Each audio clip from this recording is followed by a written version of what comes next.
Shalom saudara-saudara yang terkasih dalam Tuhan kita Yesus Kristus. Senang sekali pada saat ini kita bisa bertemu kembali untuk belajar dari firman Tuhan. Saudara, sebelum kita mempelajari firman Tuhan, mari sejenak kita tunduk kepala dan kita berdoa. Ya Tuhan, Bapa kami yang di surga, Allah yang maha pengasih dan penyayang, panjang sabar dan berlimpah kasih dan setiamu. Pada saat ini Tuhan, kami anak-anak-Mu datang berkumpul bersama-sama di hadirat Tuhan untuk mendengarkan sabda Tuhan. Oleh karena itu kami mengundang Roh Kudus untuk turun dan menjamah hati kami, memberikan kami hikmat dan tuntunan agar kami tahu apa yang harus kami lakukan yang seturut dengan kehendak Tuhan.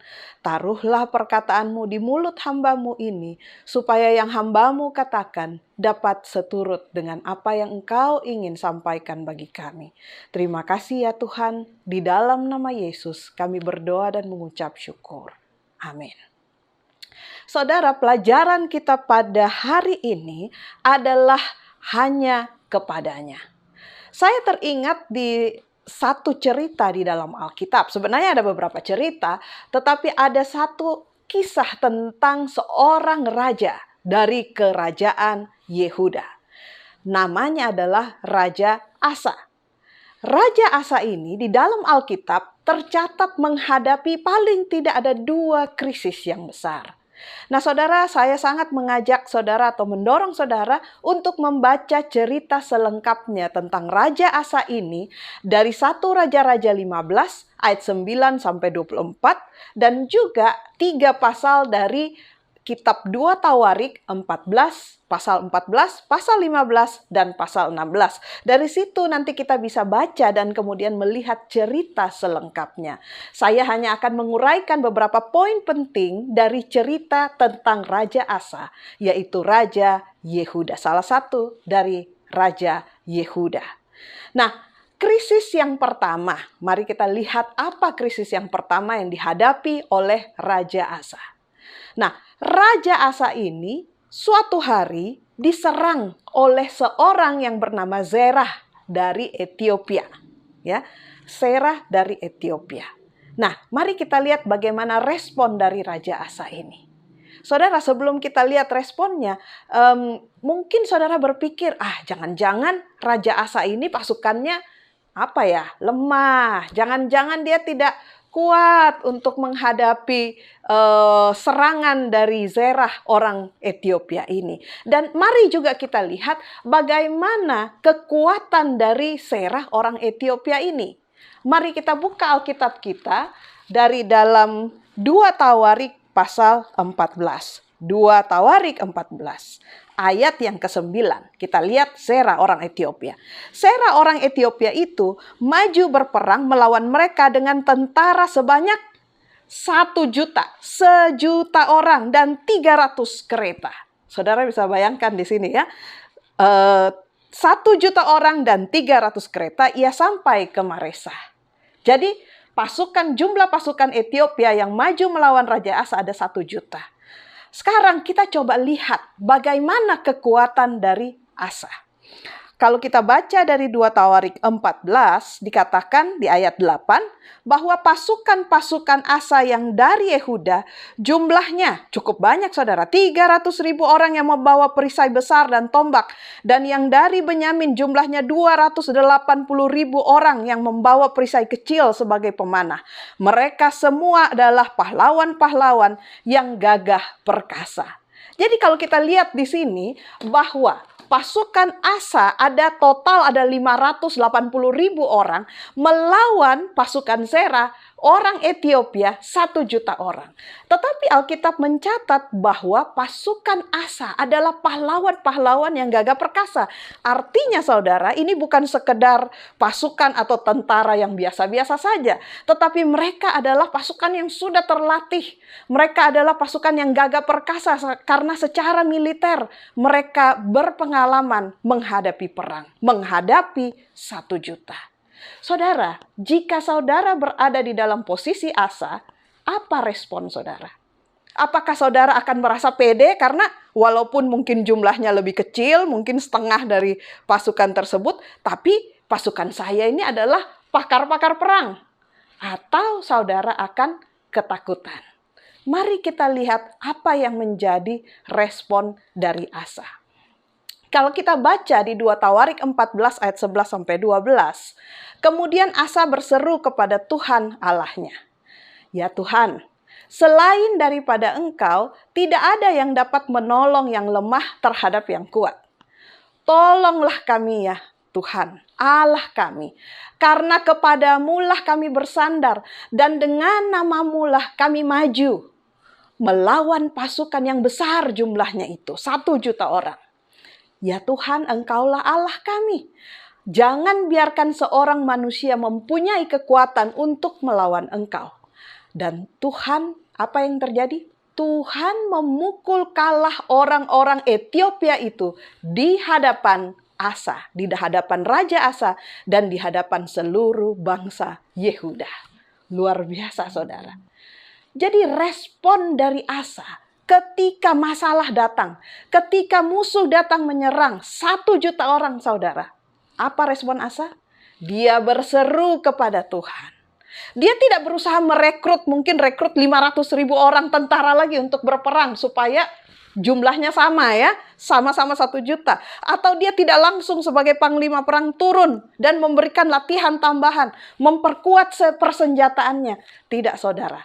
Yang Asa lakukan pada waktu serangan datang adalah berseru kepada Tuhan. Saudara, ketika serangan dan masalah datang ke dalam hidup saudara, apa yang saudara lakukan? Apakah saudara buru-buru mencari jalan keluar? Ataukah saudara berusaha menelpon orang lain atau menceritakan ke orang lain, mencari solusi dari orang lain tentang apa yang saudara hadapi untuk memperoleh jalan keluar? Atau seperti Asa, saudara mencari jalan keluar dengan berseru kepada Tuhan. Saudara, yang seperti kita ketahui bahwa ketika bangsa Ethiopia dikalahkan, perhatikan dari ayat ke-12 ini, Tuhan yang memukul kalah. Saudara, menarik sekali bahwa di dalam peperangan hidup kita, kadangkala kita berpikir bahwa ini hanya ada 2 pihak. Sama-sama seperti Asa. Raja Asa, bangsa Yehuda dengan Zera orang Ethiopia. Kita sering lupa bahwa ada satu pasukan lagi yang lebih kuat daripada pasukan manapun yang ada di dunia ini, yaitu pasukan sorga. Dan keberhasilan atau kemenangan dari Raja Asa melawan orang Ethiopia ini adalah karena dia berseru. Artinya dia minta tolong kepada pasukan sorga yang memukul kalah orang-orang Ethiopia itu. Kemenangan itu adalah kemenangan pasukan sorga. Kemenangan Tuhan bukan sebetulnya kemenangan Asa. Tetapi bagi mata manusia, sepertinya bangsa Yehuda inilah yang menang. Saudara, itu adalah krisis pertama. Mari kita lihat krisis kedua. Nah, krisis kedua ini terjadi oleh karena serangan dari bangsa sebetulnya sebangsa mereka sendiri, yaitu kerajaan Israel. Kerajaan Israel pada waktu itu mau mulai menyerang kerajaan Yehuda. Kita tahu bahwa kerajaan Israel dan kerajaan Yehuda ini sebetulnya adalah satu bangsa atau kerajaan yang sama. Tetapi setelah terpecah 2, mereka kemudian 10 suku bangsa Israel yang ada di utara menjadi kerajaan Israel. Sedangkan 2 suku dari bangsa Israel, yaitu suku Yehuda dan suku Benyamin, menjadi kerajaan Yehuda yang rajanya adalah Raja Asa. Sedangkan raja dari kerajaan Israel adalah Raja Baesa. Nah, suatu saat Raja Baesa ini mau menyerang. Dia sengaja udah bikin pertahanan-pertahanan ya untuk mau menyerang Raja Asa. Nah, inilah krisis yang kedua, yaitu Raja Asa dari kerajaan Yehuda melawan Raja Baesa dari kerajaan Israel. Ceritanya saudara bisa baca dari 2 Tawarik pasal yang ke-16. Mari kita lihat ayat, kita mungkin tidak punya waktu untuk baca semuanya. Kita akan baca beberapa ayat saja. Ayat pertama dan kedua. Pada tahun ke-36 pemerintahan Asa, majulah Baesa, Raja Israel, hendak berperang melawan Yehuda. Ia memperkuat Rama dengan maksud mencegah lalu lintas kepada Asa, Raja Yehuda. Lalu, nah ini dia nih, kita mulai lihat nih, apa respon dari Raja Asa di dalam krisis yang nomor 2 ini. Lalu Asa mengeluarkan emas dan perak dari perbendaharaan rumah Tuhan dan dari perbendaharaan rumah raja dan mengirimkannya kepada Ben-Hadad, Raja Aram yang diam di Damsyik dengan pesan, ada perjanjian antara aku dan engkau, antara ayahku dan ayahmu. Ini, kukirim emas dan perak bagimu, kepadamu. Marilah, batalkanlah perjanjianmu dengan Baesa Raja Israel, supaya ia mundur daripadaku. Saudara, di krisis nomor 2 ini, Raja Asa memberikan respon yang berbeda. Kalau tadi melawan orang Ethiopia, apa yang dia lakukan? Dia berseru kepada Tuhan. Tetapi di krisis nomor 2 ini, karena mungkin peperangan yang pertama dia merasa dia sudah menang, dia sudah kuat, dan dia mungkin mulai melihat peta politik setempat di antara bangsa-bangsa di sekelilingnya, maka yang dia lakukan adalah proses yang sangat berbeda. Dia tidak berseru kepada Tuhan, tetapi yang dia lakukan adalah dia ambil semua emas dan perak, bahkan dari rumah raja, rumah Tuhan diambil semua. Dan dikirim kepada Ben-Hadad, Raja Aram, untuk meminta bantuan. Saudara, ini mungkin adalah hal yang serupa yang sering kita lakukan. Namun di ayat 7 sampai ayat 8, Alkitab mencatat bahwa pada waktu itu datanglah Hanani, pelihat itu. Dia datang kepada Raja Asa, Raja Yehuda. Katanya kepadanya, karena engkau bersandar kepada Raja Aram dan tidak bersandar kepada Tuhan Allahmu, oleh karena itu terluputlah tentara Aram dari tanganmu. Bukankah tentara Ethiopia dulu tuh dan Libya yang besar jumlahnya, kereta dan orang berkudanya sangat banyak. Namun Tuhan telah menyerahkan mereka ke dalam tanganmu karena engkau bersandar kepadanya.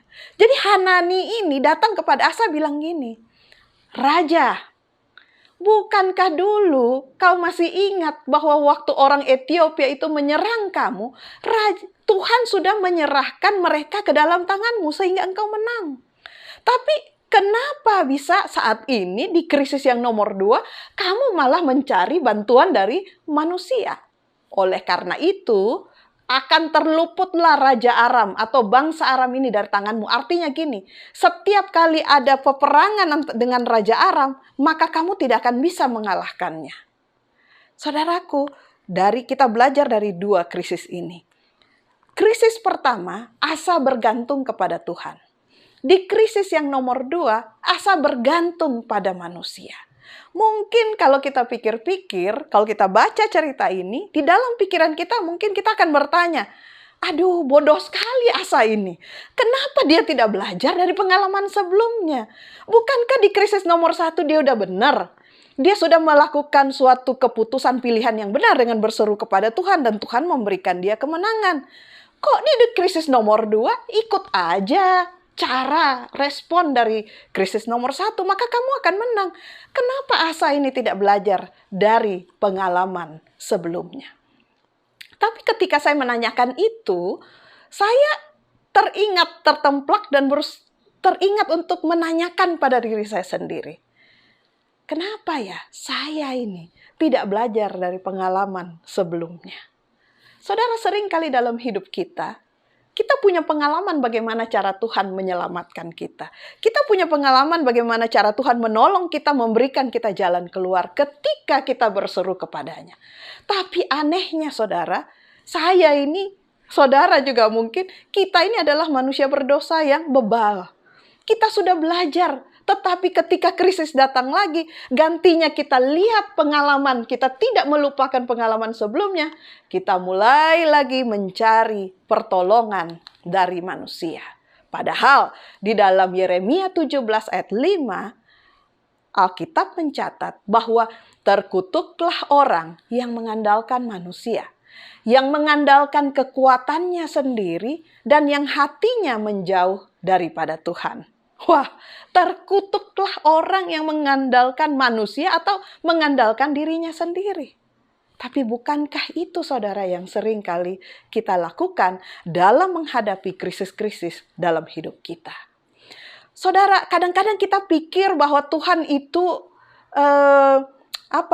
mau hadir baru kita cari Tuhan kalau situasi kita itu udah emergensi, udah darurat, udah dalam bahaya baru kita cari Tuhan. Hari ini saya mau memberitahukan kepada saudara bahwa Tuhan bukan hanya hadir dalam situasi darurat, tetapi Tuhan rindu agar kita mau bergantung kepadanya setiap saat. Bukan hanya di saat keputusan-keputusan yang besar, tetapi juga dalam pilihan-pilihan yang kecil yang harus kita ambil setiap hari. Kita harus bergantung kepada Tuhan. Karena kalau kita tidak setia kepada Tuhan dalam pilihan-pilihan yang kecil, bagaimana mungkin kita ingat untuk berseru kepada Tuhan pada waktu masalah-masalah yang besar datang di dalam kehidupan kita. Di dalam satu kutipan dikatakan begini, Tuhan rindu membawa manusia ke dalam persekutuan ilahi agar manusia dapat diubahkan menjadi lebih serupa, menjadi serupa dengan ilahi. Dan setan itu kerja keras untuk menghalangi ini. Setan berusaha untuk mendorong manusia agar bergantung aja sama manusia lain. Cari orang lain, kamu ngapain berdoa-berdoa?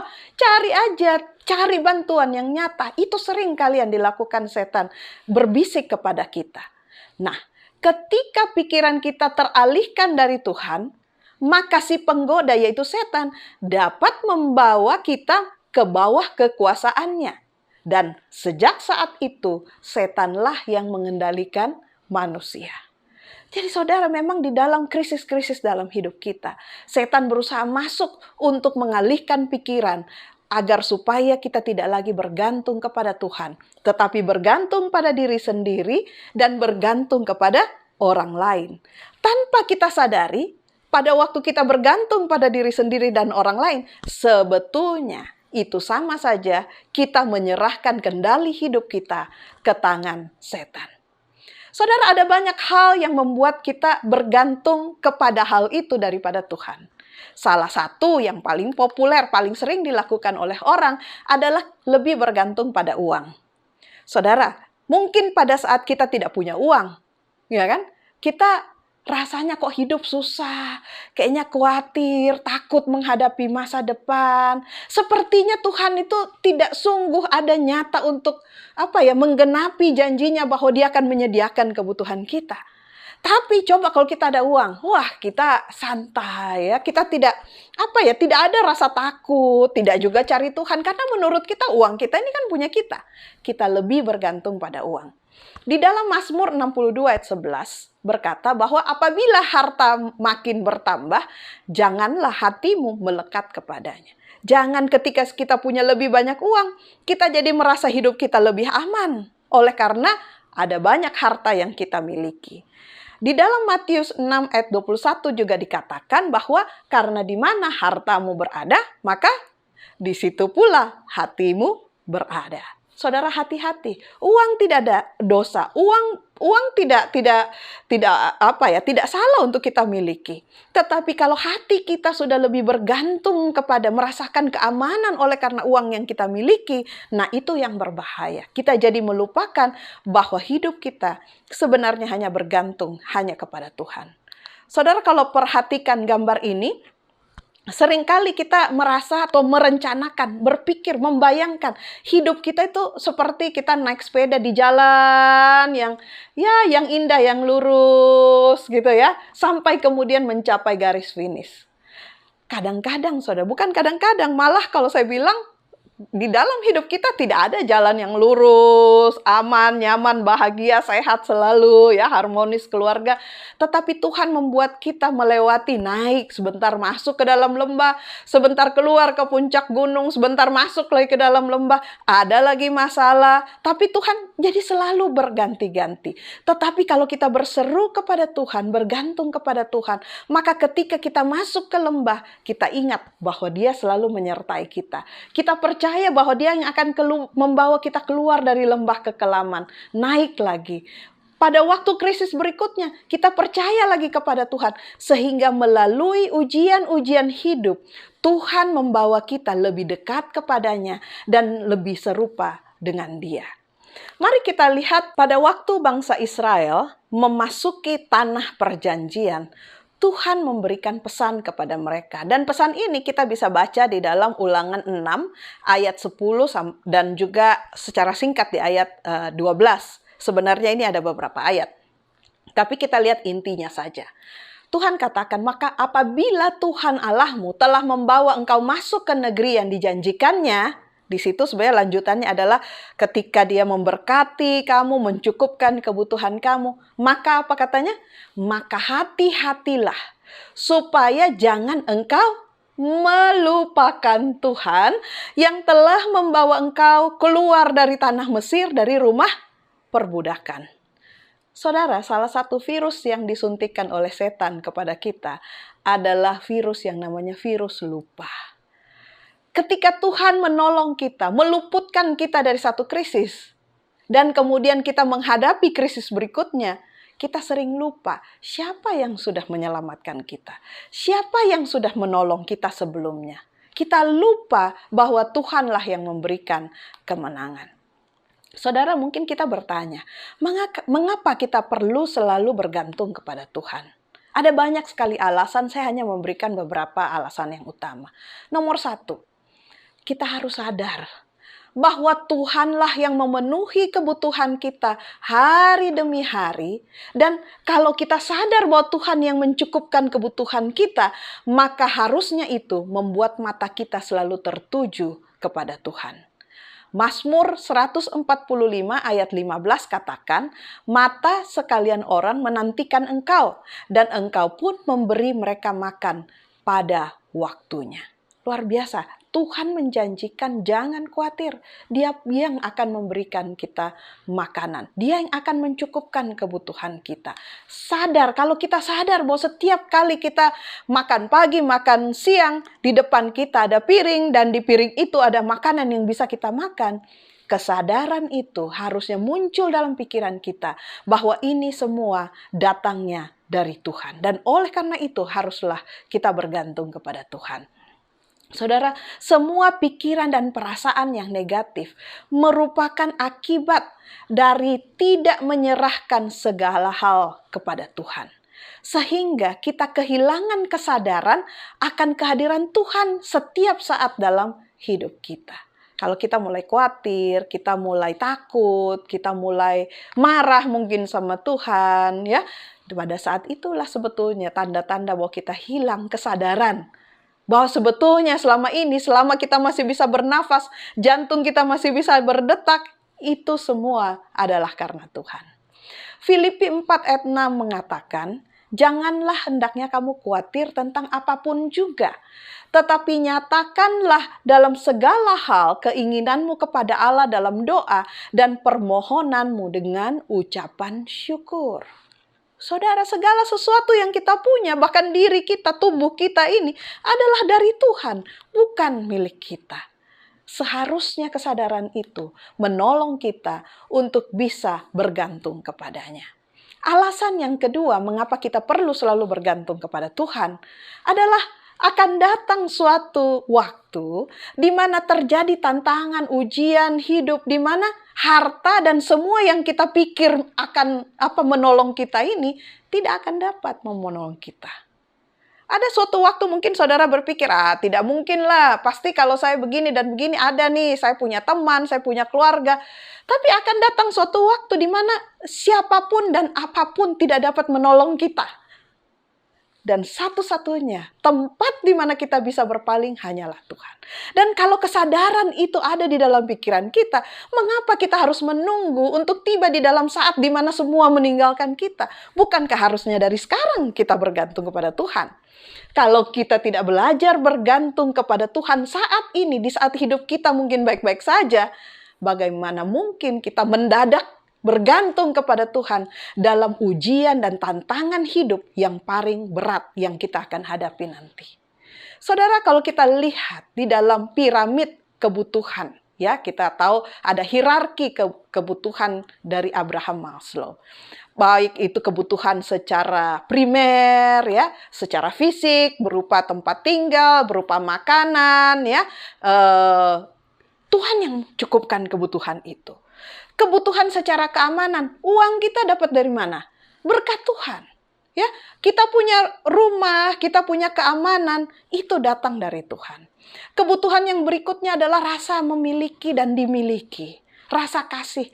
Kalau saudara masih punya keluarga yang sayang sama kita, peduli sama kita, walaupun mungkin kadang-kadang nyebelin ya, ada yang cerewetin, mungkin ibu atau istri, ingetin makan dan lain-lain, itu pun kita tiap kali ada yang mungkin ingatkan seperti itu, kita harus berdoa, bersyukur sama Tuhan masih ada yang peduli sama kita. Itu pun Tuhan cukupkan.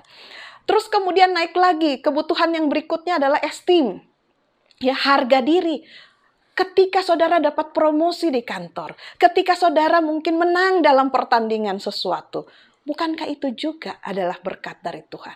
Dan kebutuhan manusia yang tertinggi adalah self-actualization, aktualisasi diri untuk bisa memberikan pengaruh kepada orang lain, untuk menjadi teladan bagi orang lain. Loh, bukankah itu semua yang baik yang ada pada diri kita, dan apa yang ada pada diri kita pun datangnya dari Tuhan.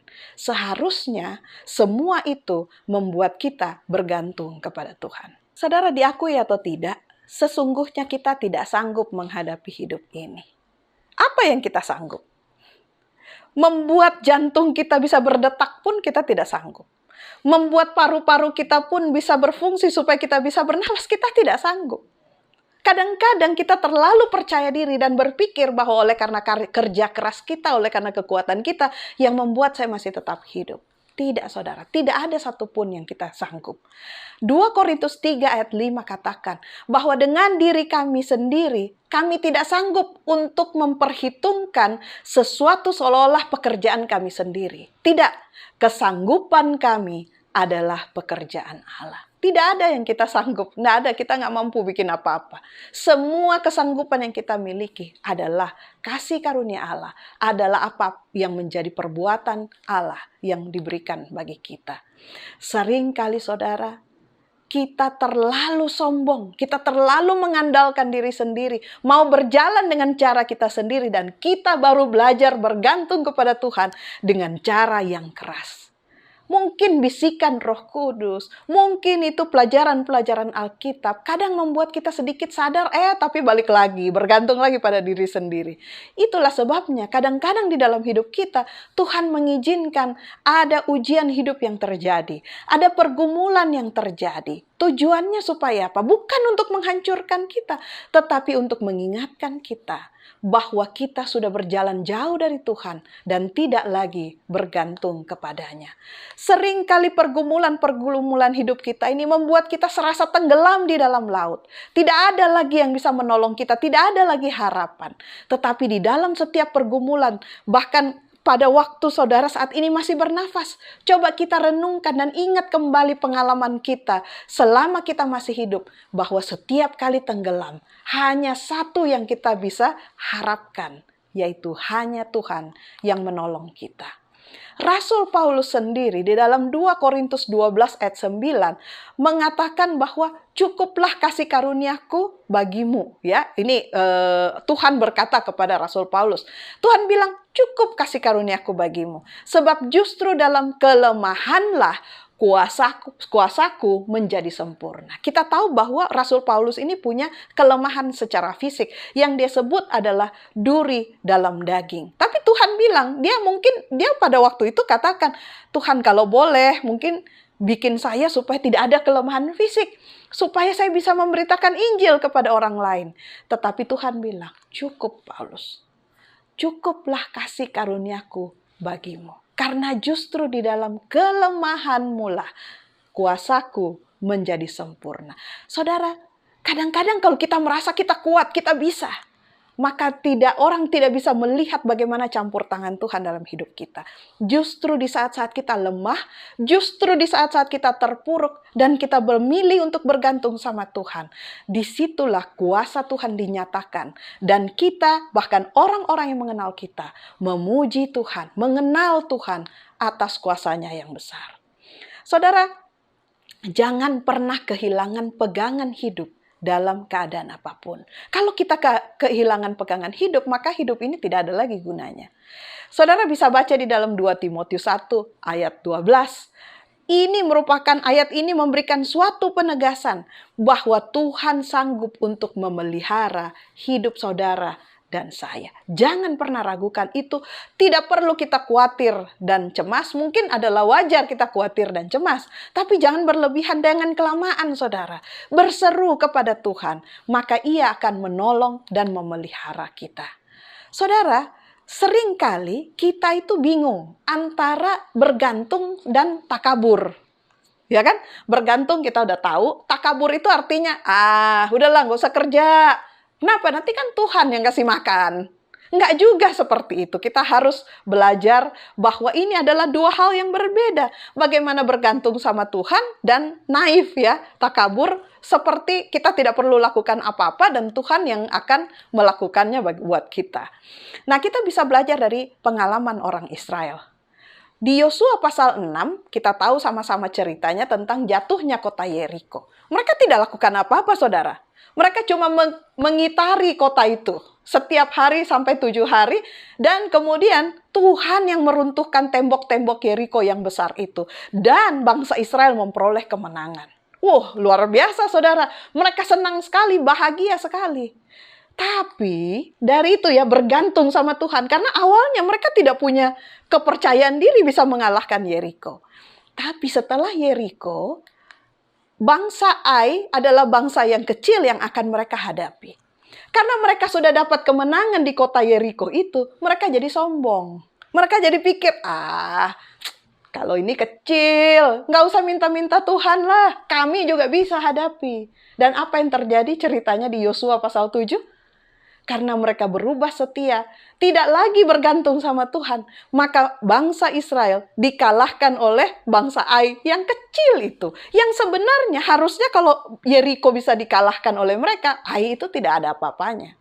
Tapi saudara, kadang-kadang seperti itu, bahkan sering kali seperti itu. Ketika kita di dalam masalah, di dalam pergumulan hidup, dan Tuhan menolong kita untuk keluar dari situ, kadang-kadang kita jadi sombong.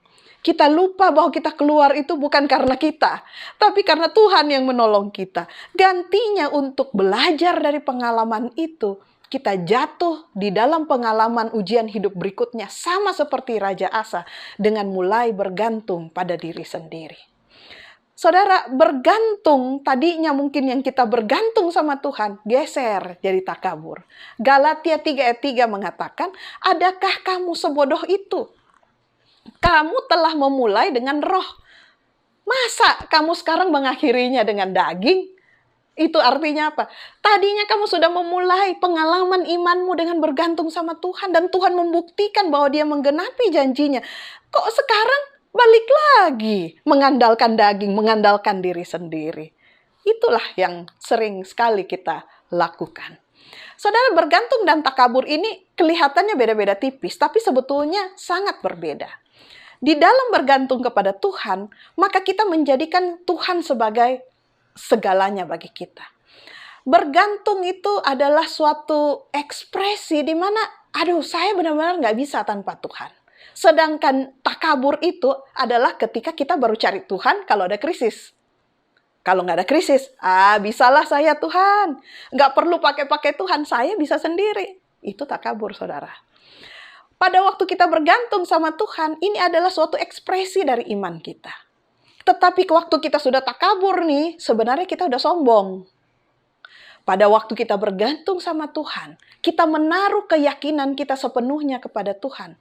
Tetapi waktu kita takabur, kita mulai menaruh keyakinan kita pada diri sendiri, bukan lagi kepada Tuhan.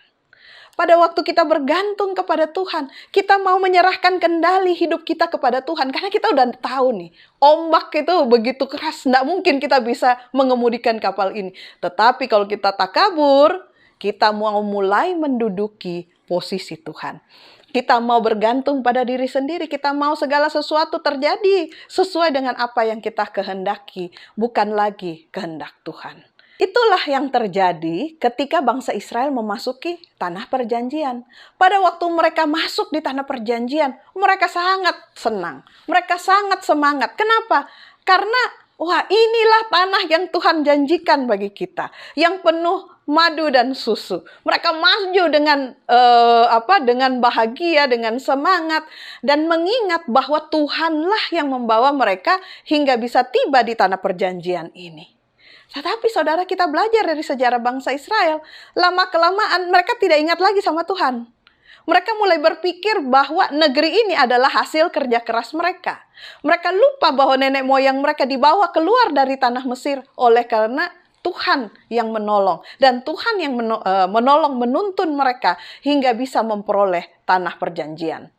Tidaklah heran setelah bentuk kesombongan ini mulai menjadi nyata dan bahkan mereka masuk ke dalam penyembahan berhala, maka Tuhan akhirnya mengizinkan kota Yerusalem itu hancur. Bahkan kerajaan Israel, kerajaan Yehuda akhirnya hancur. Saudara bisa baca ini dari Hagai 1 ayat 2 sampai 11 dan juga kalau kita lihat di Sakaria 4 ayat 6 bahwa bukan dengan keperkasaan, bukan dengan kekuatan, tetapi oleh karena Rohku. Mereka melupakan hal ini dan mereka berpikir bahwa ini adalah bentuk keperkasaan mereka sebagai bangsa yang dominan di antara bangsa-bangsa. Mereka lupa bahwa tangan Tuhanlah yang menuntun mereka. Saudaraku, sering kali kita jatuh ke dalam berbagai ujian hidup. Dan kita mulai berpikir bahwa situasi ini sepertinya sudah mustahil. Mustahil saya bisa keluar dari pencobaan ini. Mustahil saya bisa keluar dari pergumulan ini. Tetapi Lukas 18 ayat 27 memberikan satu jaminan yang pasti. Yang Lukas 18 ayat 27 bilang bahwa apa yang tidak mungkin bagi manusia, mungkin bagi Allah. Saudaraku, kita punya Tuhan yang spesialis di bidang kemustahilan. Spesialis di bidang tidak mungkin. Sehingga saudara, baik yang mungkin maupun tidak, apalagi yang tidak mungkin, serahkan kepada Tuhan. Bergantunglah kepada Tuhan yang sanggup untuk melakukan keajaiban-keajaiban dalam hidup kita. Saudara, satu lagi ciri-cirinya, bahwa orang yang bergantung kepada Tuhan tidak mungkin jadi orang yang sombong. Betul ya? Karena dia selalu ingat bahwa apa yang dia miliki, apa yang dia lakukan itu adalah kasih karunia Tuhan. Galatia 6 ayat 14. Tetapi aku sekali-kali tidak mau bermegah, sebab dalam salib Tuhan kita Yesus Kristus, sebab olehnya dunia telah disalibkan dan aku bagi dunia. Di sini dikatakan bahwa kita harusnya tidak bermegah, tidak boleh sombong.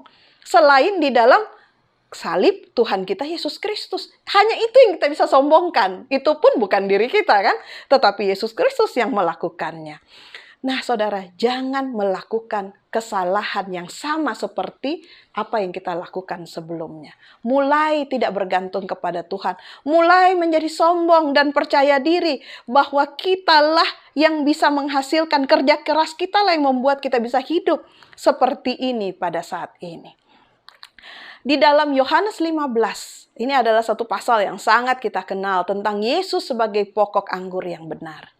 Kita lihat di situ bahwa kita itu bukan pokok anggur.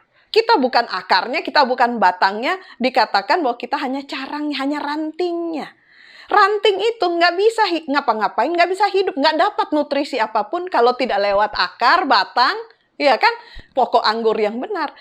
Makanya di dalam Yohanes 15 ayat 5, Yesus katakan bahwa di luar aku, kamu tidak dapat berbuat apa-apa. Saudara bisa lihat di gambar ini ya, Yesus sebagai pokok anggur, kita itu hanyalah rantingnya. Kemudian yang menghasilkan buah. Kalau batangnya itu dipotong, habislah kita. Tidak ada lagi kehidupan buat kita sebagai ranting-rantingnya. Kita, hidup kita, eksistensi kita di dalam dunia dan alam semesta ini tergantung hanya kepada kasih karunia Tuhan. Lalu, bagaimana cara kita membuktikan kepada Tuhan bahwa kita sungguh-sungguh mengasihi Tuhan. Seringkali kita menyanyi, kita beribadah, kita bilang bahwa aku mengasihi Engkau Tuhan dengan segenap hati, seumur hidupku aku mau melayani Engkau. Tapi saudara, kita jangan hanya sekedar ngomong, tapi kita harus buktikan. Bagaimana caranya? Dengan percaya sepenuhnya dan bergantung sepenuhnya kepada Tuhan setiap saat. Saudara, hidup kita ini, selama kita masih bisa bernafas, hidup kita ini adalah satu-satunya kesempatan bagi kita untuk membuktikan bahwa kita mengasihi Tuhan. Kalau hidup kita sudah berakhir, tidak ada lagi kesempatan buat kita untuk menyatakan dan membuktikan bahwa kita mengasihi Tuhan. Kita hanya punya kesempatan satu hidup ini untuk menyatakan bahwa kita sungguh-sungguh mengasihi Tuhan, bukan hanya dengan perkataan kita. Saudara, secara pribadi, tahun ini, tahun 2022, saya memasuki usia yang setengah abad, 50 tahun. Kalau saya mau merenungkan bagaimana pimpinan Tuhan, mulai dari saya dilahirkan, mulai dari saya kecil, mulai dari saya bersekolah, atas keluarga yang Tuhan izinkan, yang Tuhan berikan kepada saya, bagaimana saya dikasihi oleh keluarga saya, bagaimana saya bisa tumbuh besar, bagaimana Tuhan memelihara saya, memberikan hikmat kepada saya, dan bahkan bagaimana Tuhan memberikan saya pekerjaan, memberikan orang-orang yang peduli kepada saya, dan semua hal, bahkan memberikan tempat pelayanan buat saya, bahkan memberikan orang-orang yang mengasihi saya tanpa syarat. Saya sangat-sangat bersyukur, dan kalau saya renungkan kembali, saya tahu bahwa tidak ada suatu pun yang saya lakukan yang membuat saya layak untuk menerima semuanya ini. Hanyalah karena berkat dan kasih karunia Tuhan yang membuat saya dilindungi, saya masih bisa hidup sampai saat ini, dan bisa melewati berbagai badai dalam hidup saya. Sering saudara, saya bayangkan bahwa hidup saya itu seperti kapal yang sedang berlayar, dan suatu saat menghadapi badai yang besar. Bahkan jenis-jenis badai yang saya tidak bisa atasi. Pada waktu seperti saya sedang mengendalikan kapal itu dan saya tahu saya tidak bisa lagi menghadapi badai ini, maka sepertinya ada seseorang yang menepuk pundak saya, itu adalah Yesus. Sini, kasih kendali hidupmu. Saya yang akan mengendalikan kapalmu ini. Saya yang akan mengendalikan hidupmu. Dan saudara, yang saya bisa saksikan, di dalam saat-saat yang paling tergelap, yang paling sukar di dalam hidup saya, satu saja, ketika saya berseru kepada Tuhan, ketika saya mau dengan rela menyerahkan kendali hidup saya kepada Tuhan, membiarkan Tuhan yang mengendalikan hidup saya, maka disitulah letak keselamatan daripada Tuhan. Saya ada sampai saat ini oleh karena Tuhan. Di dalam satu kutipan dikatakan, bergantunglah kepada Tuhan sepenuhnya. Dan kalau saat ini saudara sedang melakukan sebaliknya, artinya sedang tidak bergantung sama Tuhan, berhentilah sejenak. Berhentilah tepat di mana Anda berada dan ubahlah prioritas-prioritas hidup saudara. Dan dengan ketulusan, dengan jiwa yang lapar akan Tuhan, berseru. Berseru saja kepada Tuhan. Saudara tidak perlu sogok Tuhan, saudara hanya perlu berseru kepada Tuhan. Amsal 3 ayat 5, salah satu ayat inti saya, mengatakan bahwa percayalah kepada Tuhan dengan segenap hatimu dan jangan bersandar pada pengertianmu sendiri. Saudara, kita sudah sering sekali lupa, selalu lupa. Tuhan tolong kita, kita lupa. Tuhan berkati kita, kita lupa. Tuhan mencurahkan, bahkan memberikan anaknya, Yesus Kristus, untuk menebus kita dan memberikan kita kehidupan yang kekal. Itu pun kita lupakan. Oleh karena itu saudara, saya ingin membagi tips bagi saudara. Ada 2 tips yang saya ingin bagikan. Pertama, supaya kita tidak lupa. Ini tips anti lupa, terapi anti lupa.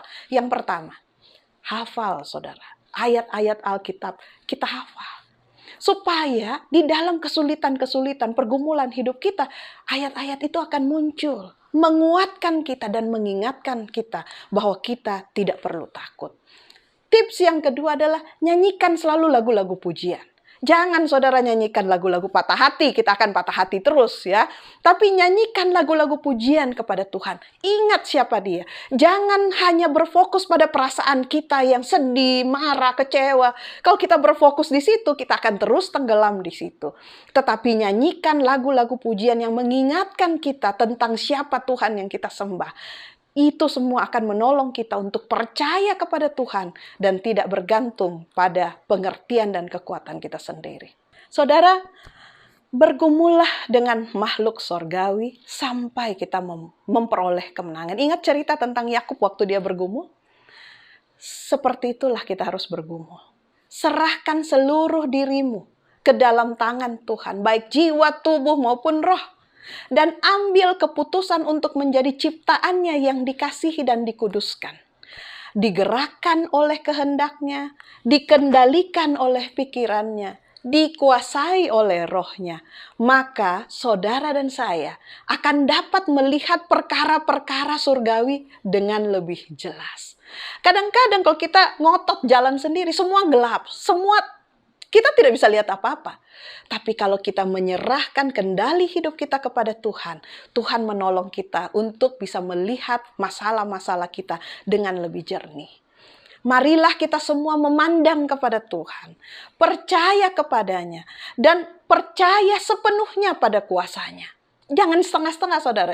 Percaya 99% itu berbahaya. Karena ada 1% titik di mana saudara tidak percaya. Tuhan memanggil kita untuk percaya 100% kepadanya. Pikul lakuk bersama Kristus dan bukan bersama manusia. Karena ada suatu waktu di dalam hidup kita, pada akhirnya nanti, tidak ada seorang pun yang akan terus bersama dengan kita. Karena manusia tidak memiliki kuasa untuk menjaga kita supaya kita tidak jatuh. Hanya Tuhan yang memiliki kuasa untuk menjaga kita supaya kita tidak jatuh. Pertanyaannya saudara saat ini, maukah saudara dan saya memilih dan memutuskan untuk bergantung sepenuhnya kepada Kristus? Jangan hanya sekali-sekali, jangan hanya seperti Asa yang satu krisis bergantung dan di krisis berikutnya bubar. Bergantung lagi sama diri sendiri. Tapi maukah saudara pada saat ini ketika kita belajar ini mengambil suatu keputusan bahwa Tuhan, saya mau memilih untuk bergantung kepadamu. Saya tidak sanggup Tuhan untuk bisa bergantung kepadamu. Tapi saya percaya bahwa Engkau yang bisa menyanggupkan saya untuk selalu ingat dan bergantung kepadamu. Jika saudara mau, mari kita tunduk kepala dan kita berdoa. Ya Tuhan, Bapa kami di dalam kerajaan sorga, Allah yang maha besar, pengasih dan penyayang. Saat ini Tuhan kami datang kepadamu, memohon ampun atas dosa-dosa kami. Atas pilihan-pilihan yang selama ini yang kami buat, yang sering kali hanya bergantung pada kekuatan kami sendiri. Ampuni kami Tuhan karena kami tidak belajar dari pengalaman kami sebelumnya. Kami tidak melihat bagaimana ketika kami bergantung kepadamu dan Engkau yang meluputkan kami. Tapi kami terus lebih memilih untuk bergantung pada diri sendiri dan bahkan bergantung kepada orang lain untuk mencari jalan keluar. Ampuni kami ya Tuhan. Saat ini kami datang kepadamu.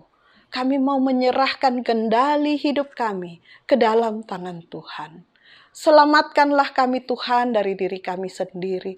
Dan ambillah hati kami karena kami sesungguhnya tidak sanggup untuk menyerahkannya. Saat ini Tuhan, berilah kami kuasa roh-Mu untuk selalu memilih Engkau. Terima kasih ya Tuhan atas pelajaran pada saat ini. Kami mau berdoa di dalam nama Yesus yang menjadi penebus, juru selamat dan imam besar kami. Amin. Tuhan memberkati saudara dan saya. Amin.